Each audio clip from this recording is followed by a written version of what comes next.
இன்றே டவுன்லோட் செய்து உங்கள் ஃபேவரட் ஷோக்களை என்ஜாய் பண்ணுங்க. அவர் இப்ப எனக்கு புதுசா ஒரு ப்ராஜெக்ட் கொடுத்திருக்காரு.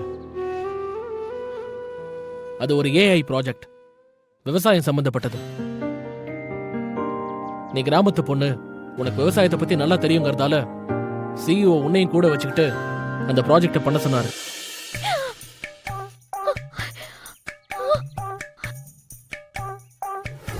கட்டாயம் சொல்றமா, அவன் அந்த டெமோவை முடிக்கிறதுக்கு நீயும் அவனுக்கு ஹெல்ப் பண்ற மாதிரி இருக்கும். இதுதான் அவரு மாமா வந்து சொல்லுவாருன்னு சொன்னாரோ, மாட்டிக்கிட்டோமே. இப்ப என்ன பண்றது? உன்னாலதான் உதவி செய்ய முடியும்னு அவரு இதைத்தான் நம்ம கிட்ட சொன்னாரா?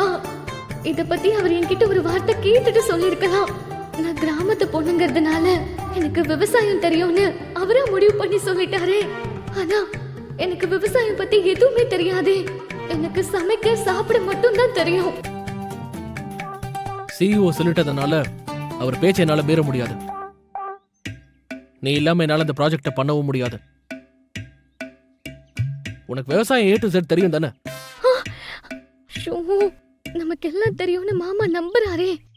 இப்ப என்ன சொல்றது? உன்னதான் கேக்குறேன், எதுவும் சொல்லாம நிக்கிற.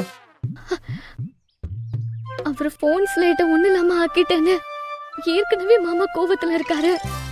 இப்ப நம்ம விவசாயம் தெரியாதுன்னு சொன்னா கண்டிப்பா மாமா பயங்கரமா கோவப்படுவாரு. உனக்கு விவசாயத்தை பத்தி தெரியும்ல? நல்லா தெரியும் மாமா. Good, okay.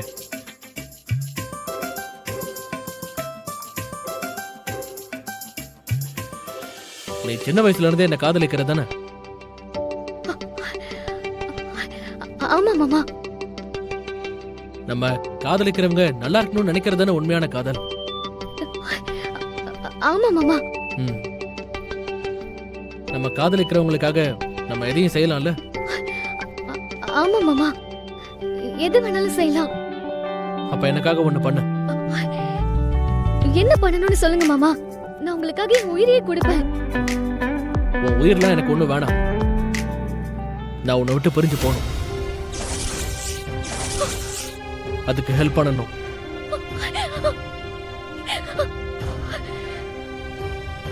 இதுக்கு நீங்க என் உயிரையே கேட்டிருக்கலாம் மாமா. என்ன பொறுத்த வரைக்கும் ரெண்டுமே ஒண்ணுதான். நீ என்ன உண்மையாவே காதலிக்கிறதா இருந்தா, நீ காதலிக்கிற நான் நல்லா இருக்கணும்னு நீ நினைச்சிருந்தீனா, நான் இந்த ப்ராஜெக்டை பண்றதுக்கு எனக்கு நீ ஹெல்ப் பண்ணணும். நான் இந்த ப்ராஜெக்டை சரியா பண்ணாதான் எனக்கு வேலை கிடைச்சு அமெரிக்கா போக முடியும். இதான் உங்க ஆசைனா நான் நிச்சயமா பண்றேன் மாமா. என்கிட்ட இப்படி சொல்லிட்டு என்ன உன் கூடவே இருக்க வைக்கிறதுக்காக ஏதாவது சூழ்ச்சி பண்ணன்னு வை, அப்புறம் என் வாழ்க்கையே நாசமா போயிடும்.